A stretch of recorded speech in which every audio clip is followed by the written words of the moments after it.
The legal wrangling in the ongoing Atlanta bribery investigation was heating up in federal court today. The attorney for a vendor charged with bribing a city official says other people made corrupt payments to that same official but were never prosecuted. And attorney Steve Sadow wants to know who those people are. His client, Jeff Jafari, was not in court during motions hearings today, but our senior IT reporter Dale Russell was and is here now with the latest. Dale? Russ, a grand jury accused Jafari of paying some $40,000 to Mayor Kasim Reed's chief procurement officer, Adam Smith. Well, Smith went to prison, and Jafari's lawyer gave us a glimpse in court today of how he plans to defend his client.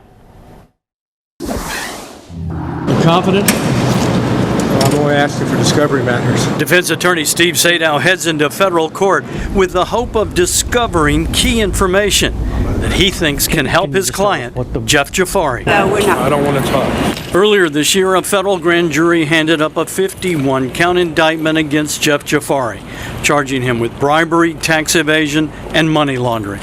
The indictment alleges Jafari paid more than $40,000 to former Mayor Kasim Reed's chief procurement officer, Adam Smith, seen here in an undercover FBI photo.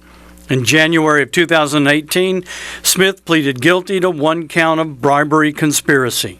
The Fox 5 I-team broke the story that 1 week prior to Smith's sentencing, FBI agents raided Jafari's Sandy Springs company. I talked to Jafari 1 week after the raid. Did it have anything to do with Adam Smith? I cannot tell you anything. One day after this interview, Jafari announced his retirement as vice president of the Pratt Group. In court, he pleaded not guilty to the charges. In today's hearing, Jafari's attorney, Steve Sadow, argued prosecutors need to turn over critical information. He told a judge that even if Jafari did give cash to Adam Smith, it's not necessarily illegal.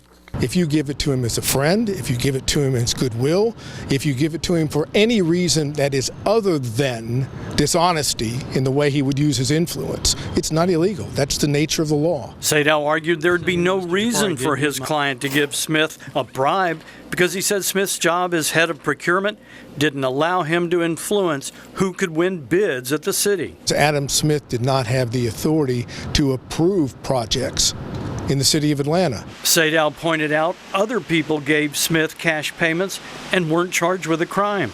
And he wants the judge to order federal prosecutors to turn over the names of any people who gave Smith payments and how much they paid him. Other people were not prosecuted because they didn't have corrupt intent any more so than Mr. Jafari. Rather than take a chance on losing, they just didn't bring a case.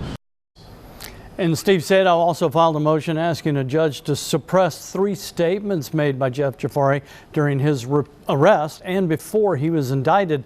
Assistant U.S. Attorney Jill Steinberg told the judge she would answer these arguments in writing. Russ, Sine. All right. Thanks, Dale.